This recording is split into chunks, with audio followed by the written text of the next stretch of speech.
Welcome back to another episode of Cantina Chronicles. This week we discuss all the news coming out of D23 and break down both the teaser for Starfighter and the trailer for Ahsoka Season 2. Take it away, Ben.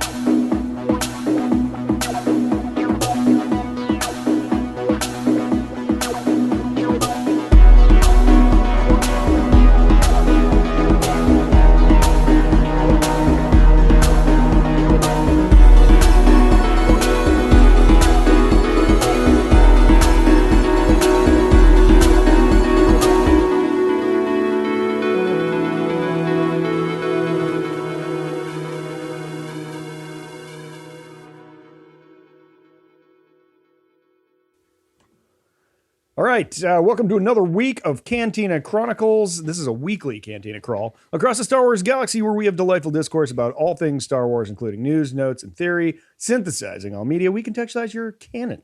We are your landing pad for all things Star Wars and cold hard Star Wars facts. Grab a seat at the bar and let's chop it up. Chobasa, gentlemen, happy post D23. Yeah. Adam, where are we? Which cantina are we at today? Yeah, we're at the lovely Montalvia Cantina in the beautiful Spiral Sea of Kerouac. Oh, it is. Wow. It's lovely here. Idyllic. It's funny. We were just talking about the sea smell a little bit before, and it just seems to just work out, you know? Yeah. Kismet. I don't even think they ever have low tide here. It's just like a lower wave. Right? No, yeah, exactly. No low tide odors coming through. Mm-hmm. It's a beautiful, serene sea, gorgeous skies. Yeah, I love these interim planets. Yeah. I love it, man. Rad. That's all I got. Rad. So D23 happened last weekend.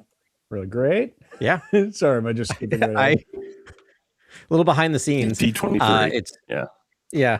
Was at 1 a.m. for us when it really got going, I think. And I was up. I had some stomach issues that night, and I've never been so happy to have stomach issues because I just sat there. And just cool. Like in bed and just kept. That's why I was like, you guys know me, and you were probably shocked to see my text come through at like 1 a.m. And I'm like, I wasn't doing this on purpose, but I'm like, it's great. I think I was doing a refresh every 15 minutes or so. I was like, hey, I found a good blogger that was doing it. Yeah. Nice. Good for y'all. I always appreciate a 1 a.m. text from you guys. It's the best. Wow. Well, this is. We've had no news for a while, and then now to get like a Starfighter teaser. We didn't really get to see it. It was only people in the room at D23, but some videos circulated around 10 minutes after it was previewed, and we all saw it from probably strange angles on like a phone or something like that, which is it probably doesn't do it justice. I heard the sound design is incredible. I think if you were in the room, I've heard like the reactions to it in the room were they weren't huge, but they were like, I think they were absorbed by the crowd, the sound, the feel, the vibe. That muted with a lot of things in all the halls. Just D23 for some reason just doesn't feel like the same level as Comic-Con or Celebration. I don't know why. I don't know if there's like a lot of industry people in the room or something and not enough fans, but it was odd. And that was true of even the Marvel stuff and the theme park stuff. It's funny though. It's such a weird world we live in now with AI because I saw that trailer and I'm like, I have to hunt down 2 other angles because if I can see the same thing from multiple angles, I'm going to trust that it's real, which is what I was able to finally do. So I think you have a lot of people who are into the Disney animation studios and a lot of people who are into like the musical side of the Disney content stream. Yeah. And I feel like this is action adventure. I don't know if the audience in that room is particularly for action adventure. That's a really good point, Grant, because it's not like Comic-Con where you can have people coming in and out, and it's one of the people that are there were there for the theme park stuff, were there for the Marvel stuff, were there for the animated stuff, and so you just get little pockets and segments. Sure. And I don't know how strong the Star Wars crew is that shows up for D23. Right. Yeah, but I think you were hoping for a big reaction with Starfighter. Mm-hmm. I think we were all hoping for that. That was sort of what we were tuning in for. We were hopeful that like the first glimpse of Starfighter was going to cause a ruckus, and the whole place was going to be uproariously excited by this new venture, right? So that's what I was hopeful for. Yeah, same. Yeah, that makes sense. I mean, we've been stoked on this movie. We've been hanging all of our hopes and dreams for the future of Star Wars on this movie. Well, we had some chips on Mando, and then I think we had to move those chips to Starfighter. Yeah. I don't know. Yeah, we're gonna keep moving those chips, I think. What did we see here, Adam? Do you want to paraphrase what we saw? Yeah, I'm trying to remember from last week, but a lot of visuals of mostly him and the kid. We have names, right? I didn't write any of these down, but Cade and Roan. Cade and Rode. No, Cade and Cade Oberon is who. Rode. Oh, is it pronounced Ron? Oh, we don't know that. We actually Ron. just don't know. I don't think Roan, I don't think we know the name of the kid. It's like RHON, maybe E. It's gotta be Roan. There's no way it's Ron. Ron. Yeah, it's gotta be Roan. Which is then you got Ronan, you got all that other, like you can just start pulling apart and guessing. Yeah. But yeah, it's but that wasn't said in the trailer. We don't have that information, I don't think. It's it was interesting. It's in it's in a hangar. There's the starfighters there. We see like the iconic jacket, which is like two Wookiee bowcasters crossed, and two Rebel Alliance logos flipped upside down, so it looks like two skulls, like a skull and crossbones on the back of a leather jacket. That's going to be super iconic for everyone. That jacket's going to be a must have, at least on the wall or something. It's just a sweet jacket. It's probably the sweetest jacket in Star Wars. I mean, I don't know. I'm a big Luke Bespin guy. I'm a big Han Empire guy. I like Cassian's jackets. There's a lot of, and obviously Lando has probably the best drip in all of Star Wars, but this jacket's cool. It's cool. And then, but it really seems to be centering around an actual starfighter. Like they're talking about this, like, was it a Z-17, Z-16 starfighter? So it's like a precursor. I think it's a G6. I think it's a G16. Right. Reaver or Reaper? I didn't see the subtitle for it. Yeah. Remember when I said cold hard facts at the beginning of this podcast, guys? Where's our? Yeah. I don't know if I saw this. I don't know if I saw the subtitle. I'm not bringing any cold hard facts here. Right? Yeah. It was, the thing is, it was not heavy on details, right? It was very much teaser trailer, where it's just like vibes and here's a quick shot of the special effects, and really when you boil it down, it's him in a garage. Yeah, with kids, most of it, and he's like, "Oh yeah, that's a G17." Yeah, I'm just saying G17 Imperial ship, but I heard G17 Reaper or Reaver in the teaser, I believe. Yeah, that sounds right to me. I don't know where I heard that too, but yeah. I have lots of theories about this, but at the same time, I don't know if those theories are like. It's just I'm almost stapling too much onto what could be a completely new story, and so I don't know. We'll keep theory corner at the end of the show. Right. I mean, we've already had several theory like things, and we'll have more. But this kind of surprised me because we're talking about Rey, we're talking about Jedi. We know there's lightsaber fights, and then this teaser is just like, there's a starfighter in it. Hence the name of the movie, Starfighter. There's a starfighter there. And that's the kind of the extent of what we got. I'm done. It is a callback to racing culture in the 50s and American graffiti, and sort of like I like the vibe they're setting up.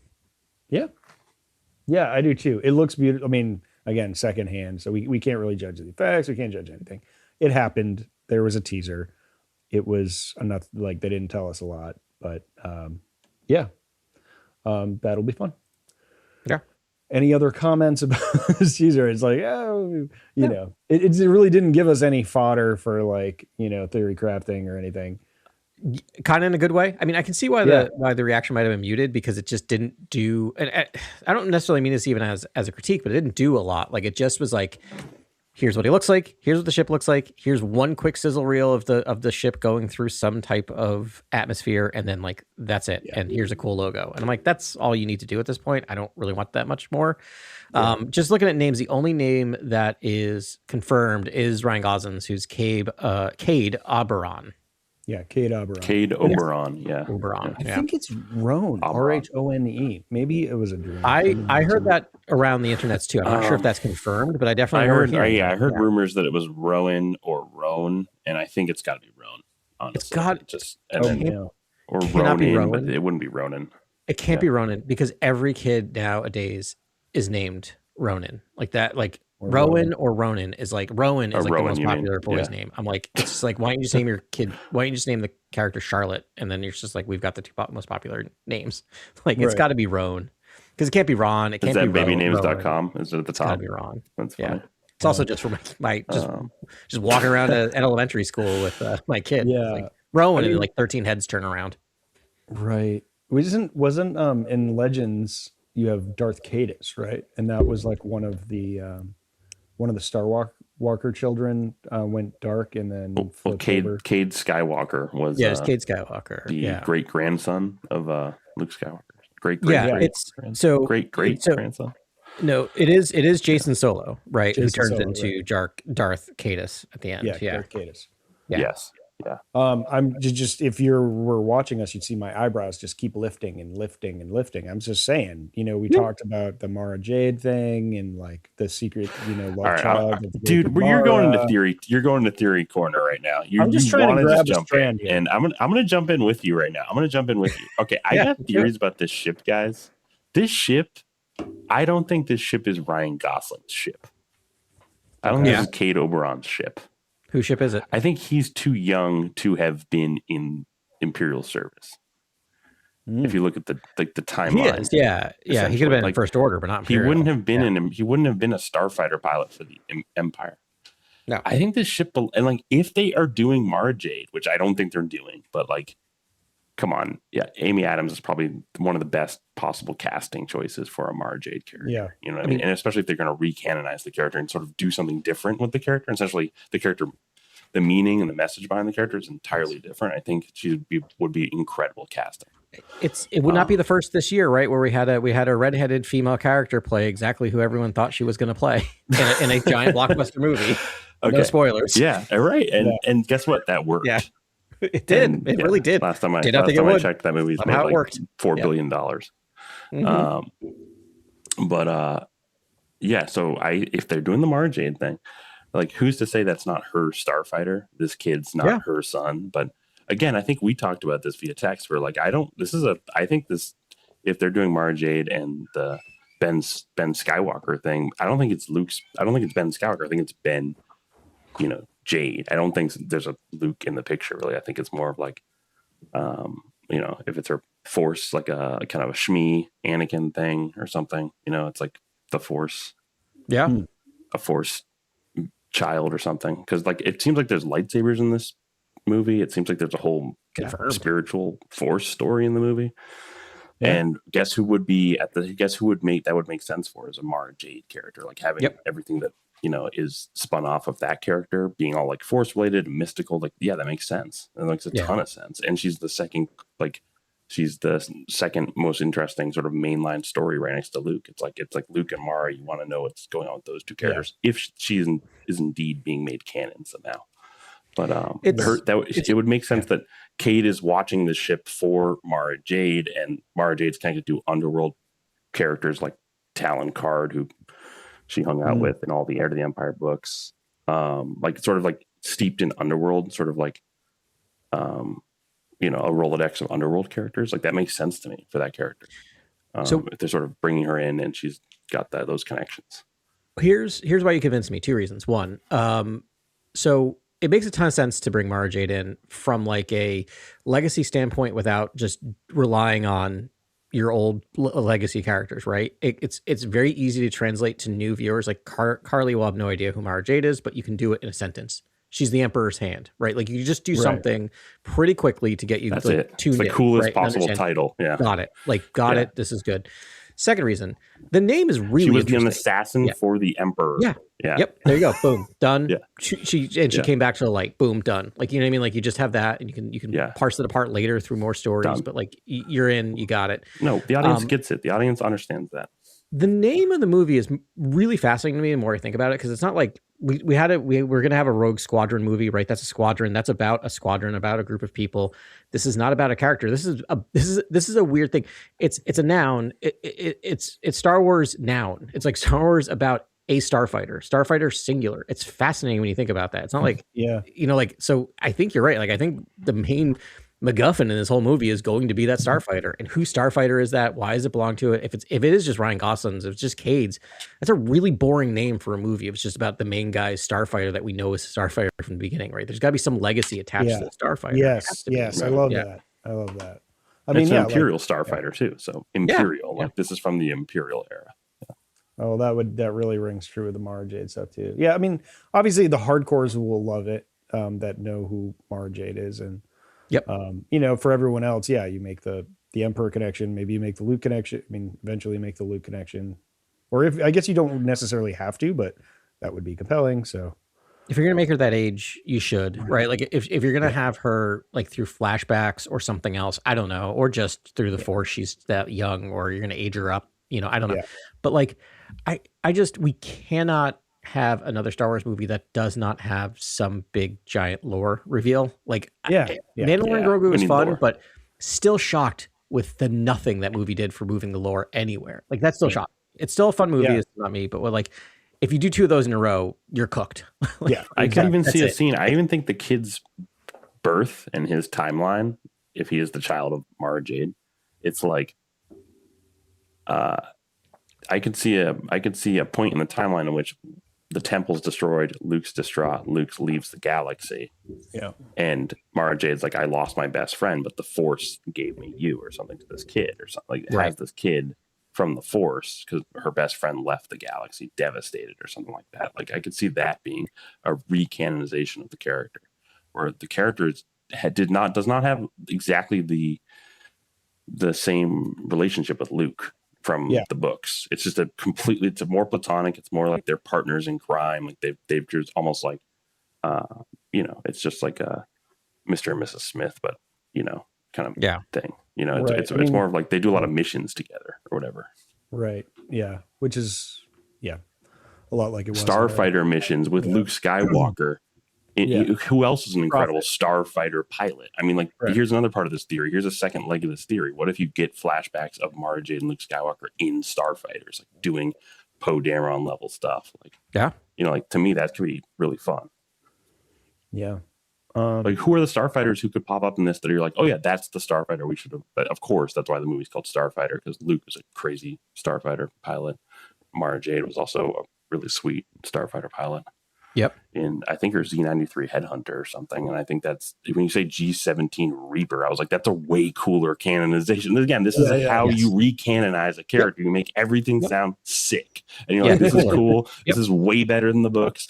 The relationship, you have a second shot of it, improve, iterate. Such better messaging. The character makes sense. The meaning behind the character, the symbolism of the character, everything about the character is shifted, changed, modernized, more interesting, compelling, complex. The kid and Mara Jade are fascinating. And the audience is bought in. You know what I mean? Like that's cool. I'm in. Like that works for me. Do you know why else you need to do a Mara Jade or something like that? Because if you tell that story of someone who, again, fell to the dark, came back to the light, and like lived through that, you actually have a redemption story, and you have an interesting story. We have not seen in a Star Wars movie ever, which is like a dark side coming back and actually have to live with what they did and like make up for that. Best point, right? Like the that's entire interesting. Night. Yeah. That's it. That's exactly what's cool about this character. It's a redemption story where it keeps going. Well, again, I hear about this lightsaber fight in the beginning of the movie. I'm worried about Mara Jade. Does Mara Jade get taken out in the first 10 minutes of the movie? And it's like, that was the coolest character ever. I wish we had more time with her, because that would be devastating. You can't get worried in advance about something that's like probably only got a 10% chance of happening. I don't know. It does make me worried. It makes me worried. Well, who's lightsaber fighting? I mean, Mara Jade lightsaber fights. Like she should be fighting with a lightsaber. I just can't have. It cannot be Cade doing the lightsaber fight, like, because this is what we had with Finn. You know what I mean? In episode 7, Ryan Gosling can't be funny. He can't fly starfighters, and he can't lightsaber fight. That's too much for all of us. That's too much. He's already one of the most handsome people on the planet. This is too much shit going on here. You gotta take it easy. That is so calm down. No, that man's a gift. It is a gift. Yeah, it'll be good. I'm excited to see his character. I mean, to walk than just a couple seconds. To walk from that directly into a Marvel franchise directed by the same guy, I'm like, they must at least feel good about what's going on. In Starfighter world. I do think since I imagine Ryan Gosling's pretty good friends with Harrison Ford, Blade Runner and other projects. I imagined he asked to be killed in like one movie, because I don't think he wants to like stay in Star Wars forever. It's Ryan Gosling. He's got to go make Barbie 2. Like he's got to do Yeah. It's interesting. He does seem to avoid franchises, though he also seems to try to keep starting franchises, and none of them really like hit. So like, I don't know how he feels about that. It'd be interesting. Yeah. Yeah, maybe he wants to do it. I don't know. It does seem a little strategic that he's suddenly. Well, you talked about didn't Sean Levy talk about The Outsiders? That's like a Oh right, yeah. There's a huge influence on the movie. Yeah. Like, so does that mean like Kate Oberon's gonna like sacrifice himself for the other kid who's in the backwater? You know, like, is there gonna be some sacrifice plays happening here? I mean, it's Star Wars also, so yes. Like for both of those reasons, yes. Yeah. Okay. Right on. All right, let's pivot on to the actual trailer that we got. This is the one that I've been looking forward to a lot. Ahsoka season 2. We know it's going to be big. I mean, I've been playing this up in my own mind, but the way they left off with season 1, it was like just about to jump into like the world between worlds, maybe the Mortis arc, like, and the Mortis arc is like the Mortis gods of the Force, right? And is about to go in a lot of exciting places. So we finally got a real chunky trailer. What did you guys think about that? Any overarching thoughts before we beat it? Yeah, I did the freeze frame for this. I stopped almost at every frame and looked at every, very similar. Piece of the background and everything. I am very excited. It made me angry, and the reason why I made me angry is I'm like, why is there more epic starfighting and like actual Star Wars battles in this show than there was in other things that came out in Star Wars this year? Sorry. Yeah. I'm not trying to I don't want to I love how weird Mandalorian Grogu is, but there's moments I'm like, this is the TV and the other one's the movie. I'm like, I don't really get it, but okay. Sorry. Right. It's amazing. Yeah. My blurb to you guys on text was Saga Film energy on a TV show, which I was like, it's just, it feels huge. This feels like a space opera to the, the highest order. And yet we're going to watch it on our TVs in our living room. Yeah. And and then when you see Mando and Grogu, you're like, I almost would have preferred to watch that as sort of a cozy living room movie. And I would love to, see Ahsoka, on the big screen. Especially season 2, because this trailer was huge and it was epic. And it's literally heir to the Empire. It's Thrawn trying to retake the galaxy for the Empire, which is so metal and so cool. And like, I hope he gets a dub in this season. I hope there's a season 3 where the heroes come back, because I think this season has to be like Thrawn. All his tactics are working. The New Republic's getting shut down, left and right. And he's pushing deep, right? Like, I'm probably going to the cores after, obviously taking Dathomir is sort of what looks like sort of the operational center, right, of his operation. Yeah, it seems like it, because it seems like his whole military is like either Dathomiri or those like like zombie walkers or zombie troopers rather. So that could be his home base. But I mean, we definitely get a PA announcement in there from Thrawn himself being like, "Hello, galaxy, I have returned." Like, I don't know how you do that technically, but I'm excited for that. Like, he's like, citizens of the glorious empire. You're just like, he just is erasure of the New Republic. Just doesn't care. He still thinks they're just the petty rebel alliance. It's so like, just that whole stance with him. I kind of love that for him, because then he's just this sort of snobbish, poised military tactician who's sort of like, what New Republic? Like, you got this war is still going on, and I'm back, and I represent the Empire. Yeah, right. He still calls them the Rebel Alliance. Yeah, which I love. I feel like Filoni stepped up. I mean, I don't know what episodes we saw and who's directing what, but like, I don't know. It seems like a step up from season 1 to season 2 in terms of the directing, in terms of the grandeur of it. I similarly do not know how you don't do a 3rd season with this. Like, I don't know if that's behind their back, because like in this entire preview, we never see Ahsoka off. We always see her in the world between worlds, and we never in flashbacks, but we never see her off. Peridea, is that the name of it? What's it? Yeah, Peridea. Yeah, Peridea. Right, we never see her off there. I mean, that might be just hiding. It might be the first half of the season. But like, I don't want 6 episodes where suddenly like you're suddenly back in the galaxy, like 4 episodes in, and then you have 2 episodes to take care of Thrawn. The other thing I feel like Filoni put all the cards on the table, and I feel like this is I mean, it's not Iger anymore, right? But it was like a kind of a message to Iger of like, nope, TV still matters. Like, we can still do giant things on television, because this looks different than what they're doing in Marvel. Like, Marvel, I like what they're doing with Vision Quest and other stuff, but they are pulling it back, right, in terms of the grandeur of the story they're telling, and I feel like this is a ramp up, which I'm appreciative of. I feel like he's just like, yeah. It's a lot of set extensions and CGI and the volume, though, right? It's a lot of composited stuff. It doesn't feel like on location. It feels like the budget is smaller than even the first season. From what I've heard, it sounds like the budget is smaller than the first season, and it seems like just a ton of digital assets, which is it has that same look to me. Like, I know, Adam, the scale and whatever, and like, I don't know, maybe the cinematography, but it still has that sort of like, I'm in a small room feeling. Yes. Whenever they're inside, 100%. Not even like when they're inside, when it's like two people on set and it's like smoky. I'm like, yes. Right. No, I had the same thought. But I will say a couple things about it. I'm appreciating they're hiding a little bit of that with the environment, right? So when you put it in like a snowy thing, I'm like, that is smart. That works. That hides a little more. But I'm just really impressed with the space battles. The special effects on that is I was really kind of blown away with that. Yeah. Do you remember like first season of Mandalorian? We get like 2 shots of them in space. Right. That's when we started. Yeah. Yeah. I mean, it's surprising to get it. Seeing the like Star Destroyers come out of hyperspace and just like the sound they make, like amazing. No, seeing Ezra jump in that A-wing and like fly out of the hangar, like that was sweet. Yep. And the B-wings and the tri-beam and the B-wing, like this is just awesome. Do you know what? That's also what's working for me, because so much of the indoor stuff that we see in this preview are inside spaceships, right? And Star Destroyers and stuff. And like, that doesn't bother me. Like, you don't get that feeling of the volume, right? And so I feel like that tricked me a little bit, where I'm like, okay, this seems like actual sets. And it is, because they're tiny rooms. Yeah, Imperial architecture goes back to when it was like kind of an indie film and they were just like gluing stuff to the walls, and it looks so good. Like, you can do no wrong when you kind of make an Imperial interior. Yeah, tougher to hide that stuff in like HD, but or 4K or whatever you're watching it on. And it still looks really good. Sick. Should we like start kind of at the beginning? Yeah, we should.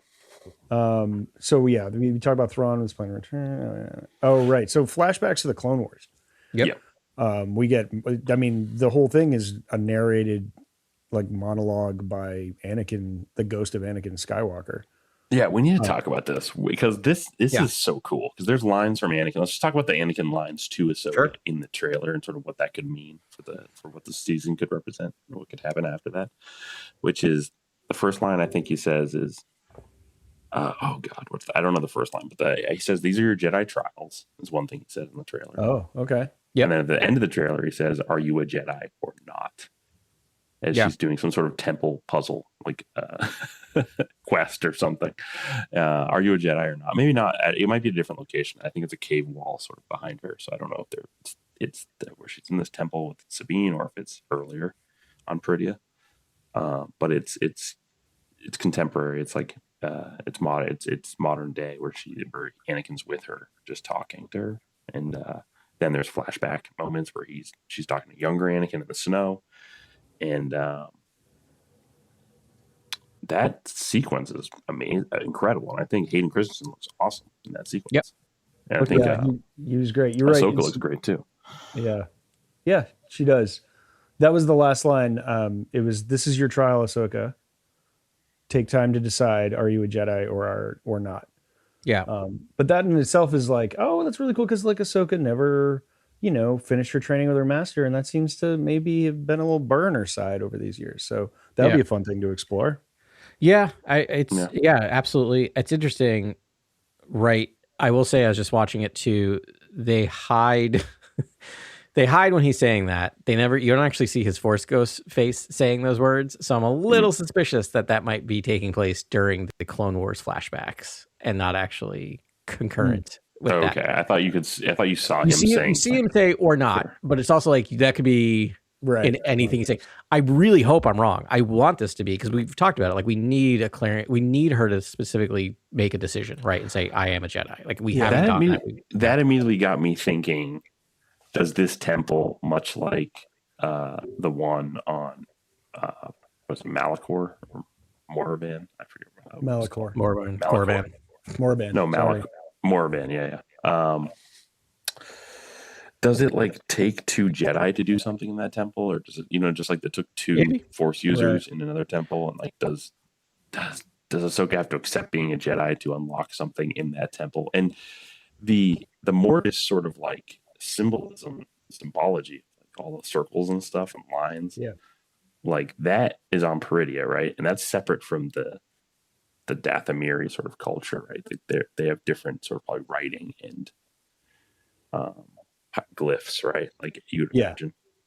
Yeah. It seems like now we're seeing some different iconography from that. And then you see like droids inside that temple. There are like skeleton looking droids inside what looks like a Jedi temple or a Mortis temple. Is it a Mortis temple? Is that what we're thinking? Is the Mortis stuff connected to the Jedi? Are the Jedi connected to the Mortis? Like have other Jedi interacted with the Mortis gods? I mean, we know. I'm confused here. Yeah, it's definitely. I mean, the Mortis gods, right? Because we had that giant god right at the end of season 1. But I'm more interested in like how are the Dathomiri related to the Mortis gods? I mean, they're on that planet. So I think I know why. I think I know what Filoni wants to do with the Dathomiri, but I might save that till we could talk about the whole trailer if you want to keep going. Scene by scene. Another thing in the voiceover we hear is Balin claimed with knowledge of a power, which is not a sentence, but that's what they said. One that could end wars. Right. Yeah, that's the first thing you said. Can I give you my Balin? We can talk about that theory real quick. Yeah, sure. Go for it. This is not sexy or exciting, but I was just watching the scene, and the only time you see him in this in this trailer is it's in snow. His face is somewhat obscured. I have a feeling we might get very little Balin skull in season 2. That's the vibe I got off this too. I have a feeling he's possessed or something, and she takes him out, and that's kind of it. Like I feel like that might be what we get. Because it kind of sounds like he's talking in past tense. Yes. Yeah. So he might just get nuked in like first episode. Like, which, I get it. I don't know. For all you know, that also might have been, regardless of his passing, that might have been, the going plot anyway, right? Is that he bites off more than he can chew with this, and immediately is taken over by, by the sun or the whatever. Yeah, I don't know. Yeah. Lord just like killed, like Icarus too close to the sun. Boom. Yeah. And he's gone. Or like Shin Hati kills him. I'm guessing Shin Hati. That's got to be, because she's got to be. I love that character. She needs to step up in the second season and be more of a threat. In the first season, she's very much a lost lamb. It feels like in a lot of that, and I think she can be very menacing. They need to do something with her. He does look sort of good. Yeah, Balin's skull does look sort of delirious in the snow, as if he's like either possessed or he's sort of like he's gone mad. And I almost like the gone mad angle, because it almost feels like part of like writing an epic is that scene where your hero sort of like goes mad, especially naval epics where like people just go mad on ships and stuff like that. Like we're way far out here. We're a place where whales die. You know what I mean? Like a graveyard. Like I want someone to go crazy. I want this place to have like a sort of haunted feel to it. Yeah. Because I didn't get any of that in the first season, where the night troopers just like start, the zombified night troopers come to life, and it's like it was almost like Halloween camp, and it didn't feel like it felt cartoonish. And like I really think two things for Filoni that I'm really hopeful for in the future as he evolves is like he puts the camera into weird spots and doesn't make whatever he's framing up look like animation. And then the other thing is just guiding tone in these sorts of in anything where it's like going to be dangerous, or it's going to be spooky, or there's going to be horror elements. Like make it really horrifying. Like really dig in on that stuff, because I feel like when the Night Troopers were used in the end of season 1, it was almost like comical, and I was enjoying it. Like, don't get me wrong, like I love any sort of new stormtrooper of any kind, even haunted Dathomiri stormtroopers. Love it. I'm here for it. And I thought Thrawn's entrance was quite good and haunting. Yeah, I thought they could have kept that tone throughout, and I think we totally lost that somehow. I don't know when, but I don't know. It kind of felt like a hat on a hat. Kind of having these zombified like stormtroopers. I really liked the way they looked before that. I liked that they were really ragged and they had all the red kind of tape, and I thought that was like a good enough, like they've been out here for however long, and they're just kind of held together. They're like this starving band of things, and then just make them zombies. And guys, you know me, I love my zombies. I'm a zombie guy. I've been a zombie guy forever. And I second I saw it, I'm like, no, we don't need zombies here. Like come on, enough with the zombies. Yeah, they're making it the main event. Yeah, I know the kintsugi, like gold, like the patchwork on the white, like armor with the red, like so cool. And I was Enoch, all in. come on, like that Enoch. face. I was all in on so Enoch. cool. I love him. He's in the preview too. He's fighting Ezra one-on-one. Oh, so is he the one with the flaming sword? Yeah, there's a blade of Talzin, I think. Yeah, I think so. And there's a quick scene where you see his when they're locked. You see Enoch's face again, like the gold. Yeah. Cool. What did you take off the thing? Because it's what's his name from The Expanse? Eli Vanto. No, I'm joking. No, it's what's his name? I can't think of his name now. I read all the books, but you know the sociopath in there. Oh yeah. Yeah, I love that guy. Do we see Enoch's face? Yes or no? Should we go to Polymarket? Probably. I don't think we not. see. Yeah, I'm guessing not. No, I don't think so either. Cool. Yeah. Cool. You see the Night Sisters, actually, like Night Sister warriors. Are they the mothers? Are they dead? Are they what were in the coffins? Or is it Night? Oh, is it Night Sisters in the coffins, or were it Imperials in the coffins? Because if you remember from the animated series, they kind of like their dead carcasses hibernate, and then they can be reanimated on command at any point in time. Right. Yeah. Right. Yeah. And maybe that's what they used on the stormtroopers too. But yes, they definitely seemed like zombie, Dathomirian witches, like what we saw in the animated series. And we see two of them, right? Like we see one drop down and use a bow, which looks sweet.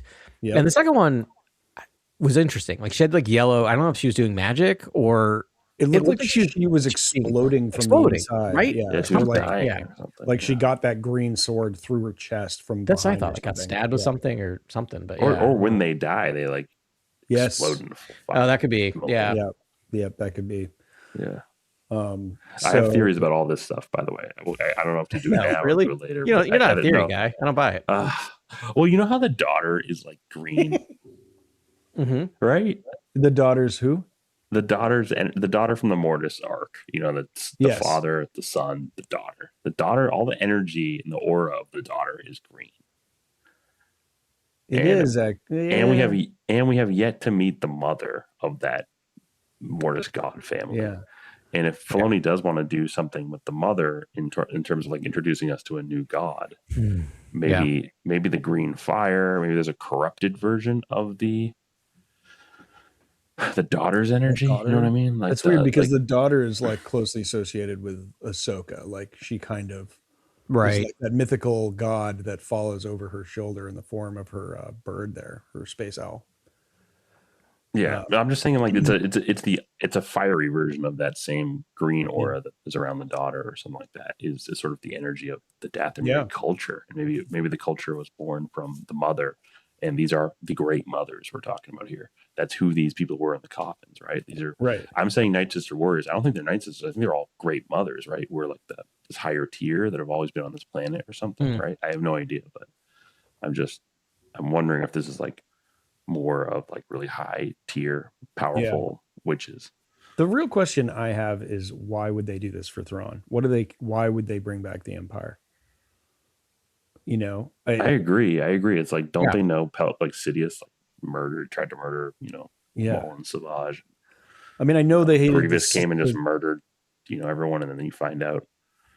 I don't know if he'll find out about the Separatist allegiance, but I was going to say, like, they definitely hate the Separatists because of, it was Grievous and Dooku that committed genocide against them. But, that doesn't really, I don't know. There's got to be some reason that, they're aligning themselves with Thrawn. It's always with him. It's always a new weapon. It's always like having a fun new toy that he can use in his like warfare tactics that's going to tip the scales of battle. And so, I mean, having Dathomiri witches is the, ultimate, other than Jedi, right? But like Dathomiri is like the ultimate weapon to be able to manipulate, right? And in Heir to the Empire, it was Jedi that he was trying to control, right? And build his own Jedi and like have his own Jedi army. So this is like, I don't know. This is a step next to it, which is even more fun because it's spooky. Yeah. I like this recanonization because it's like he's still using Force users as a part of his tactic. Yep. Yes. It's true to the Heir to the Empire books, essentially, in a lot of ways. Yeah. They're doing it in a way that doesn't feel forced, right? In terms of like trying to match it, plot for plot point for the Jerus Sebayoth is replaced by the Great Mothers, which is I like the Great Mothers and that concept a lot. And the thread, I love the dialogue about the loose thread of Sabine being on board, and it was something they couldn't sense. That was cool. Yeah. So what role does she have? That's going to be interesting. Just ticking back a second to like an earlier like Balin conversation, that quote, Anakin must have known Balin. Yes. Right. Yeah. General Skull. That Thrawn calls him that in season 1. Yeah. Like he was out there in the sieges, right? Probably. Yeah. That's really cool. That'd be cool. His POV. That's a cool flashback. I would love a flashback with like these Jedi and a new character and sort of meshing that new character into the story. And like, I think that would be if there was a Balin Anakin Ahsoka flashback, that'd be cool. Yeah. They would like have to recast Balin again, I guess. Like a younger version of him. Fine. Like they could do that. Yeah. They'll de-age him or something. I mean, who knows with face replacement and stuff. But yeah, it's I think you got to. I mean, talking about the flashback, should we talk about the other Force user in the flashback? We go. Yeah, the other buried the lead on that double-bladed lightsaber. I mean, I guess Fallen Jedi, because he's using a was it green lightsaber or green double-bladed green lightsaber. Yeah, and I think that you've seen this lightsaber before in the comics. There's like a temple guard that uses it. And you can see there's a middle beam. So it has existed before this trailer, but it has like a beam in the middle of the double-bladed lightsaber, which it's funky. Yeah, it feels like another hat on a hat situation here. But I know we don't always need a new type of lightsaber. Like it's fine. Yeah, but we don't not need a new type of lightsaber. Ben's like, how much on Disney? He's searching Disney. Ben's like, shut your face. Scrolling. I mean, and then there's theories for this guy. Some people think this guy's Marat before the transformation. Obviously, that character is interlinked with Morgan Elsbeth. Maybe could tie directly to the current story, or this character is influenced by the Mortis gods. Like you see Balin Skull stumbling through the snow. You see this character in the woods, seemingly possessed or something, and then willing to fight Jedi and looking to be a Jedi themselves. It's got to be some connection, because if it's just a random story about the Clone Wars, I'm like, why? Well, why? We have 7 seasons of the Clone Wars. Like you got to like do more than just a. I think I get kind of upset if it's like the Jedi catching on to the conspiracy and like killing clones right before Order 66. Yeah. But I don't think that's what happened. It looks like there's dead clones in the woods. Yeah. This Jedi looks like he's gone AWOL or whatever. Yeah. He's turncoat or something. And what does that mean, right? Dead clones, turncoat Jedi. This might did the clones turn early? Did the chip go off? Like, did something happen? Right. I mean, which is kind of weird because, like, if that's, I mean, it would have to be something new because, like, if you're a hardcore and you watch the Clone Wars, one of the most memorable arcs is the Pong Krell arc, which is like, Heart of Darkness sort of Apocalypse Now themed, where I mean, that's a little different because the general like hates the clones and keeps throwing them into a wood chipper of a war because he wants to kill them all. That guy was super twisted.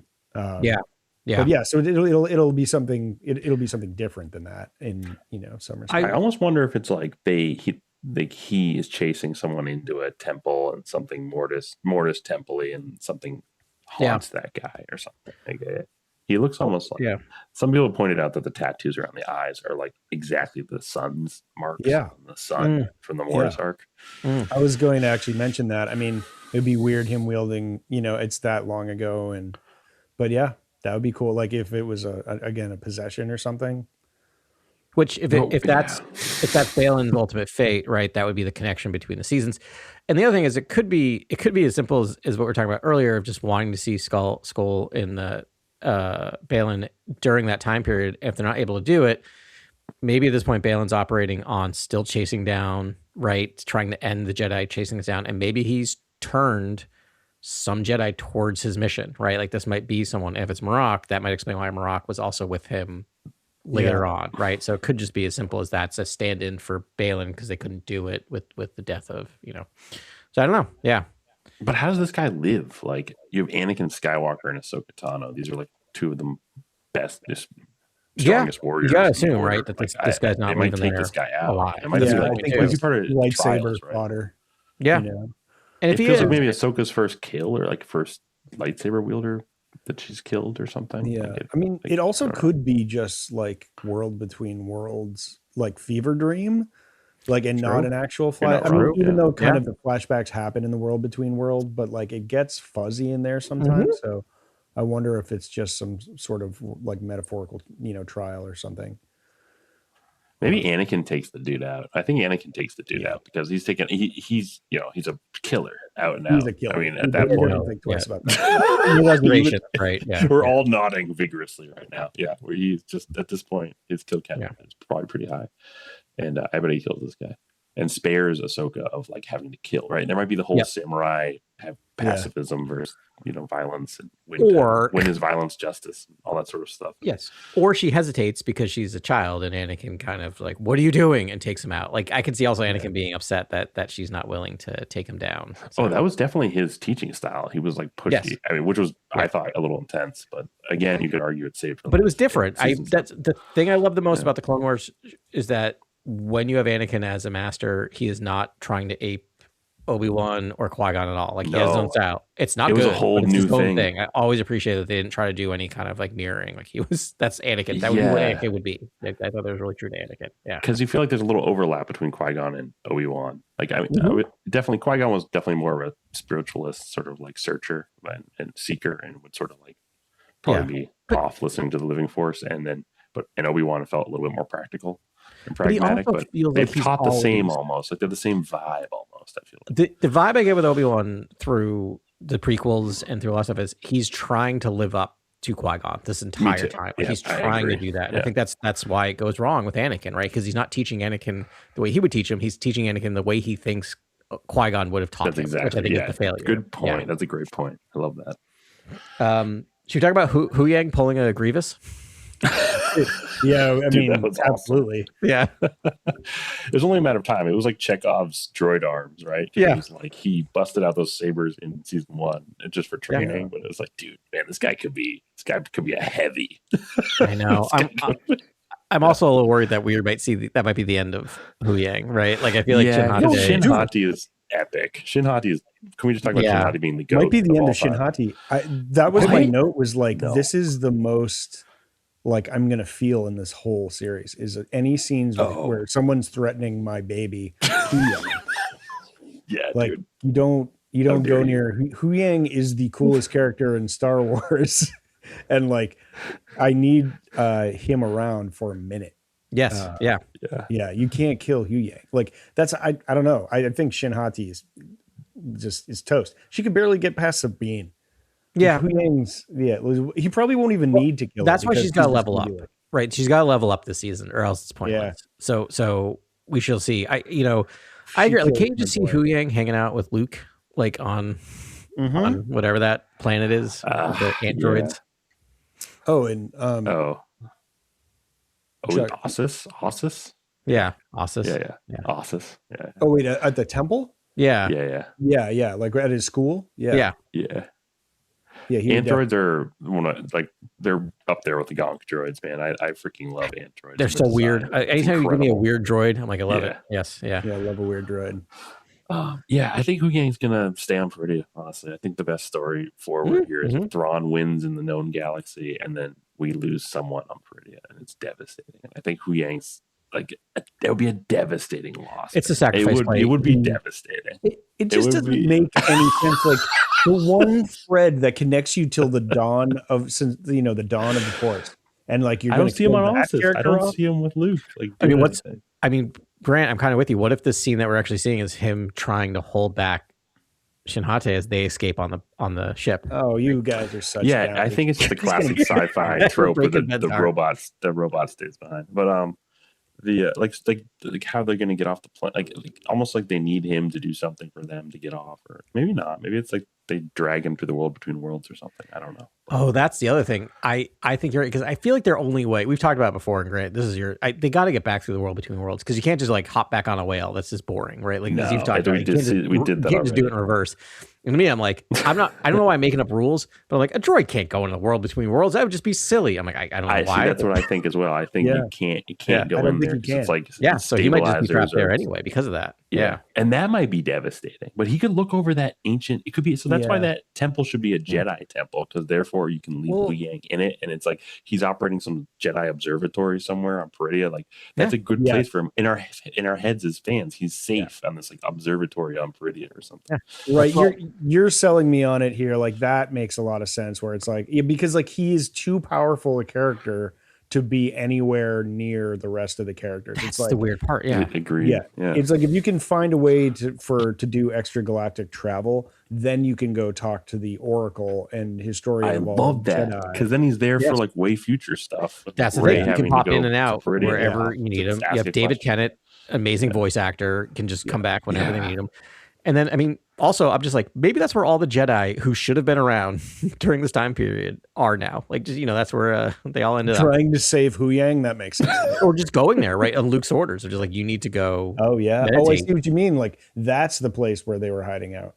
Yeah. Okay. And hide them out there. It's completely separate. You can just basically go, that's where you go on your vision quest, right? Like, that's where you go for your 10 years of whatever is to this planet. Oh, yeah. How crazy would it be if this season they just run into Cal Kestis out in Peridea? Dude, fans have been talking about that quite a bit. Like, there's a lot of chatter about that. So I wouldn't be surprised if they eventually do that. They have to. You can't do the 1-for-1 like face replacement. Like, why would you cast a really well-known actor who's been in good things that looks identical to it if you're not planning on pulling him to live action at some point? Like, exactly. It's wild. Right. That's the real thing. It's just like, no, it's too easy to make that character. If you look nothing like him, I'd be like, okay, fine. But like, it's him. They just face captured him. Yeah.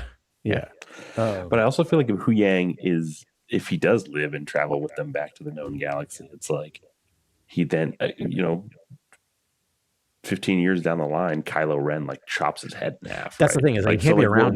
He shouldn't be around. He shouldn't be. He'd be with Rey. Like, Rey would have immediately found him and be like, "You're with me now. Like, you tell me everything you know." Yeah.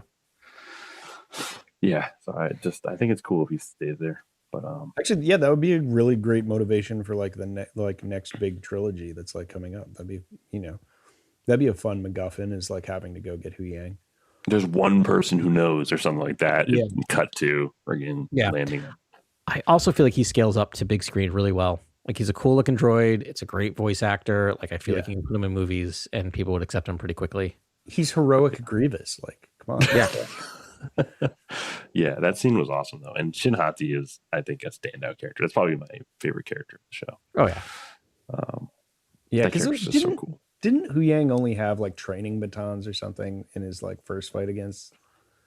Yeah, so he must. I wonder if there's like a MacGyver, like he throws together 4 lightsabers in like a matter of like 2 seconds. Like he's like, shit. Oh, 100% we're gonna get that scene. Absolutely, I love that. Right? Yeah. That's instantly Ben's favorite scene. Yeah, you're just gonna have like 4 different arms just like linking together lightsaber parts. Right, he's not even gonna need to pay attention to it. He can still be holding a separate conversation and is just like assembling lightsabers. Yes. You can buy the whole like box of all 4 hilts. Like on the Disney store. Yeah, they're all the same. They were like very simple. They're like called yellow, right? They're all yellow, I think. They're all yellow. The hilts are all the same. They're like like a rounded, like a round or cylindrical like hilt, but otherwise it like just looks like a samurai. Well, don't temple guards use yellow too? Like, they do. So like anything that's like Jedi affiliated that's not like a master or knight, it's like most everyone uses yellow, right? Like all the Jedi sort of like, we haven't gotten a ton of it. Keepers. That makes sense for him, Yeah. It's one of my favorite things. I just love that they gave Rey a yellow lightsaber. I'm like, yep, that checks. That checks out. That's perfect. Or it's just really exciting for her. It's like if it was blue, it would be boring. Yeah. It's like now there's another dimension to it. And she is the keeper of all Jedi knowledge. She's the last Jedi, right? So it's the color I want. The lightsabers from the Disney stuff, their yellow looks garbage, and it makes me annoyed. I'm really annoyed. Hard. Yeah. And that's the one I want more than anything. I'm like, it looks bad every time. I'm like, I just keep trying to turn it. I'm like, nope, looks gross. You gotta get the like $300 upscale. Like, I know. I probably will. I don't need to do another one of those. By the way, they are now doing this that you can do the whole experience without actually buying a lightsaber if you have a kid. Oh, that's cool. I mean, when I go there in March, I might see if Charlie wants to build a lightsaber and not. That's more inclusive. That makes a lot of sense. Yeah, because also like at 7, just 6, she doesn't need a lightsaber. She's not going to do with it, but she'll love the whole. Daddy needs a lightsaber. I might buy it. Yeah, but the Huyang kit, that would be sweet. That's so smart. Is Shin Hati using a new lightsaber? Is she like green? Oh, is that Sabine with the green lightsaber? Yeah, that's Sabine. Or was it white? No, Shin Hati was using like a different weapon. I have to go look at the trailer again. Yeah, as well. But I know because was it Shin Hati fighting Huyang? It's like that. That was yeah. Also, I know I'm a dog with a bone with it. I'm a dog with a bone with this thing, but this season better end with Ahsoka having some color lightsaber. She cannot end it with a white lightsaber. Oh, so I mean, this is like towards the end, but like that line about are you a Jedi or not is like very much what we just talked about with the Ninth Jedi, where sort of like this in between sort of thing is not your final form. Like if you're going to be good, you're going to be good, and you need to go. They're lending power to the story about being a Jedi is the way, and that's what I took out of this was where it's like, no, if you're going to be a Jedi, be a Jedi. Like you're all in. Yeah. Otherwise, you're just like a Ronin with no real purpose. Which I love, and I don't like this because I don't like the story at all that Filoni is weaving here because Anakin feels like he's almost like he's 55th minute he just lays it down, gatekeeping the Jedi. He's gatekeeping Jedihood from her. Yet in my mind, she's like the most Jedi character, like more Jedi than Anakin by tenfold, and I just feel like it's like he's chiding her, and it's upsetting to me. Like I don't but it's like also it. Anakin. I feel like it's not Anakin. It's the Force or something. Like right. It's like not Anakin. I don't know. I'm confused. I think it's Anakin. I think exactly Anakin. And also, I love that his learning style, his teaching style hasn't changed just because he's a dead Force ghost. Like God being the Vader. He's like, just choose, dummy. No. Yeah. I don't know. I guess you're right. No, you're right because it does go back to the kind of like old mystic on the side of the road. Sort of blind mystic who you don't suspect is and kind of crazy and off kilter, and then obviously telling her what she needs to hear for her own transformation. It's not per se Anakin, talking from a place of being a Jedi. Really, that's the other thing is like I don't know if he's gatekeeping us so much of like you got to like blank or get off the pot. Like, are you a Jedi? Call yourself a Jedi. I think that's all he's saying is like choose. If you're a Jedi, you're a Jedi. Say you're a Jedi. And it's me putting on the color lightsaber thing. That might not be at all what they're doing, as opposed to just like right. I think you're right. That is the framing. You're right. That is the framing. I totally just forgot. Yeah, I don't know. There's a lot of gravity to that choice though, because it's like there's a lot that goes on with being a Jedi. You're not being selfish. You're being absolutely selfless. And to the galaxy, and it means carrying on the legacy, and it means being really, determined and hardworking and laborious towards obtaining, maintaining those ideals. And that's a huge commitment to just be like, are you going to do this or not? And I mean, she kind of already was, but I think there's some gravity to what he's suggesting there, where it's like you're not really a Jedi though, dude, are you? We don't really know though. Like, what is the context there? Isn't the end quote? Isn't the end of this where she goes, "I am a Jedi," and his response is, "You always have been." Like, isn't that the line? Like, you always have been a Jedi. Like, I feel like that's going to be the message. It's like, yes, you finally have said what you are. Like, we know. I know you've been a Jedi. You need to know you're a Jedi. Like, okay, but I could see that being profound. But I want to see some change. What happens in the first season though? Like from before that and after that. What does happen in the first season? Like she says, like I want to live or something like that in the first time she battles him. Zero character development in season 1. Yeah. No, she says she does because I think from what you guys are saying, and like I think I'm going to help what you guys are saying because I think she starts to trust like the living force essentially as this first season goes on. Like as she sort of like has her confrontation with Anakin, then she starts like the way she is kind of experiencing the Purgles and flying to Prydia on the whales. Like she starts to trust in like the Force in a weird way, which is like really interesting. I think there's a little bit going on there for sure. There's something going on there. That's kind of interesting. I think it's unstated, right? I feel like a lot of it is not said, and I feel like that's what the second season is, right? Is her saying it. that sort of bothers me about the show. We can talk about that later. Go ahead. We can talk about it now. Well, I just feel like she's very zen, and I just can't get a read on any sort of turmoil or strife that she's experiencing. And she's incredibly zen, and I'm like, to me, that's the most Jedi character of all time, in my opinion. So like, I don't know why Anakin. I don't know why the story is Anakin being like, "Are you a Jedi or not?" and she's being super zen. It's almost like maybe she should be chaotic, go through all this chaos, and then achieve that zen state or whatever that she seems to already have. But her zen state feels like a defense mechanism to me a lot when you watch that first season. She just doesn't want to get pulled into anything, and all of the decisions we see her make are focused on herself in a lot of ways. Dude, like maybe like the Ninth Jedi effed up, and like, I mean, she could be being that sort of feeling nothingness, silver-bladed Jedi like this whole time, and it's just she's sort of like, you got to get out of that. Like, feeling nothing is not what this is about. Yeah. I don't know. I'm just saying it echoes the Ninth Jedi like really closely. I think Anakin's going to learn a lesson. Which by the way, to have him like reflect on himself would be amazing in this thing. Yeah, I need that. I actually need that scene, by the way, because I still agree with his statement of like, I think it means to love, right? The Force means to love everyone. Like, I think he still believes that. I think if he analyzed himself truthfully, his thing was like, I kept secrets. I kept it from everyone. That was my mistake. Not that I loved Padme, not that I wanted to be with her, but keeping a secret made it something that caused me to fall, right? Not the love didn't make me fall. It was the deception that made me fall. Right. Mm-hmm. Yeah. Yeah. I'd love to have that'd be amazing to get some words, some sentences about that. Get some more. Which would be amazing for him to just counsel her to like, you need to feel like feeling is part of the Force. Trying to see anything else. I think that's kind of all my notes on that thing for me. Oh, it's really just trusting in Sabine. Yeah, right? I mean, I looked up actually if had Ahsoka ever killed anyone because I couldn't remember. The trust with others and sort of being selfless, like Ben was talking about. It's sort of frozen. In my mind, it plays to the mentorship with Sabine, and obviously there was a failed state training, and then they recovered, and now she's trying again, right? Like now Ahsoka is once again the Jedi Master, which Sabine is the Padawan. It's also fascinating. We're pretty much wrapping up, but we have not talked about Sabine much at all, right? Which is interesting. Yeah. Like I said, it was so profound it knocked Ben offline. Ben was stunned by Adam's last comment and just stunned, disconnected, couldn't move, just frozen. But that's the thing is like, we haven't even talked about like, what do we expect from Sabine in this season? And I'm like, I don't know. Like I hoping just more of a Padawan. Like, I just don't want her, like the Force got unlocked, which is fine. I don't have a problem with it.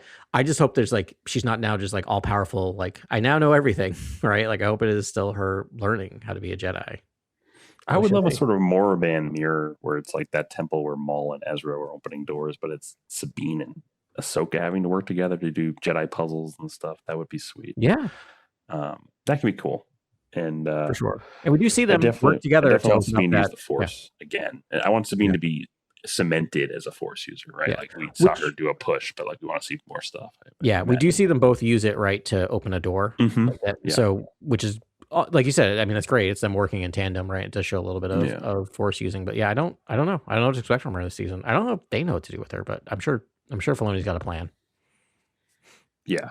So we'll see. I like how they changed the costume design a little bit, and she has like longer hair, like they've been there for some time or something.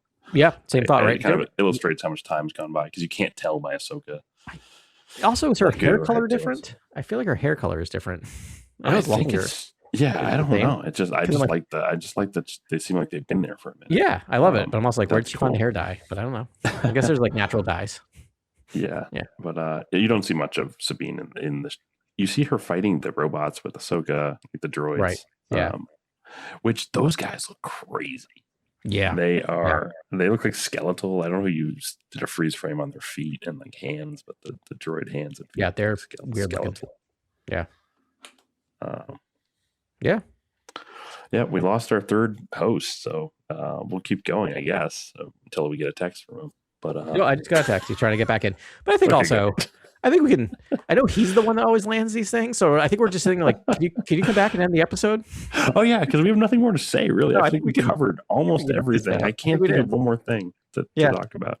No, I think we're good. I think we got there. If Ben has anything major to say, Zeb. We saw Zeb. Oh yeah.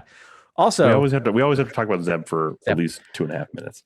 Again, I feel like I swear I did like the Mandalorian Grogu. I feel like it's hard not to compare. I feel like somehow his special effects look better in this than he did in Mandalorian Grogu, and I don't know why that is. Because you're seeing, I think, against the volume, like you're seeing That's against true. a digital I'm also watching it on an iPad. I think he's on location in. I think that a Delphi station is a literal I think it's a patch of land somewhere. It's true. I'm watching it on an iPad, not on a giant IMAX screen. Yeah, that's probably helping. Yeah, I'm excited, man. And Dathomir is like a planet we haven't seen in live action, so that'll be fun to see that. And we all played the Jedi games. We read books about Dathomir. Dathomir's been in the lore forever. It'll be fun to actually see the planet. I want it now. I'm kind of glad it's coming early 2027 because I'll have right now. I'm just Doomsday focused, and then to have this to like break up between Doomsday and Starfighter is kind of helpful, right? Like there's a little bit of stuff between. So we shall see. Yeah. When does this come out? 2027 is saying, but I think it's January 2027. I think it's early 2027. Okay. Yeah, which is good. Like I think that's great. Like you just get you primed again a little bit for Star Wars. It's good to have like main saga film energy because it's like here's grandiose Star Wars, and if Starfighter doesn't perform in any way, shape, or form, it's like this is still a proof that we can still do that big scale Star Wars. Which would be smart for Filoni, right? As a fallback to be like, look, it's not working on the big screen, but we still can do stuff on TV. And if that's your only source of Star Wars, there's an argument to be made for that, right? As opposed to Marvel, where I feel like they were cannibalizing themselves, and even Star Wars too a bit, going too much on TV, too much here. And I don't want it to, but like I feel like that might justify its existence at least for a while until they figure it out. But I don't know. I think Starfighter is going to do gangbusters. I think you put Ryan Gosling in a movie, and it's Star Wars, and they got the right feels. I don't know. I think it's going to do well. We'll see. Sean Levy does well, in the box office too. Yeah, he knows how produces great projects. He's a savvy producer and he's a savvy director. And he obviously picks the right projects and sort of has his finger on the pulse. And had the highest grossing R-rated movie of all time until the Odyssey just beat it. I think. Also have hidden depth. Like even the Adam Project, which is a Netflix one with Ryan Reynolds, there's some interesting depth in that movie. I'm not like trying to oversell it, but they do some interesting things with time traveling, meeting your younger self, and all that. And I feel like Deadpool and Wolverine has some shocking moments of like, oh, they're actually doing something interesting in this goofy movie. So yeah, he can do it. He can bring the pathos a little bit. Yeah, but I'll be excited to watch this. But I'm hopeful there's a season 3 because I'm hopeful Thrawn gets some time to move some chips on the board and like do big things, right? Like take out entire fleets and stuff like that, or like try to take the Kuat drive yards back and try to rebuild Star Destroyers and try to do something, right? Like, what are you trying to do first? We should do a whole episode on this. Like, how are you? What is Thrawn's plan? And how's the New Republic? What should he do? We should do counter plan and plan. And how would we take back the galaxy if we were Thrawn? Yeah, I think it'd be a fun episode. It's a good point because it would be such a waste of a character if he's just dead by the end of season 2, where you could have like, maybe this is, in the Mandoverse, this is what we're telling. We've moved to this point of now we have, I don't know, 5 years of war, like another 5 years of war with the Imperial Remnant with Thrawn. Like there's enough room to do this, to do another long war. I don't know. We'll see. What is this war called? What is the title for this war in this era? Like the Thrawn, the resurgent Empire, Remnant Empire. Resurgent. Yeah. It's a good question. War. It's gonna get its own war. It's some sort of the skirmish with Thrawn it's gonna be titled something. Yeah, the battle of something, or for sure. Yeah. That's cool. That's cool for us nerds who love to catalog all the different theaters of war. This will be interesting, and this is a whole fun new era. I like this era a lot. Like I was kind of hopeful that the sequels were going to introduce us to a long-standing sort of like era almost. Yeah. I guess all the trilogies sort of are end of the era stories, right? It's true. Yeah, I mean, sort of like they paradigm shift things. If they build this out, they're just going to name it the Heir to the Empire, right? The Heir to the Empire. I love that. Yeah. area, right? Like that's just gonna be the time period, is the area period, which is good. Why not? Yeah. All right. I think we did it. We did it. Let's stop the record. Yeah. Thank you for listening, everybody. This is another episode of Cantina Chronicles. And we'll be back with Ben shortly. Thanks very much for listening to Cantina Chronicles. Please like and follow on your platform of choice. And feel free to reach out to us on Instagram or cantinachronicles@gmail.com.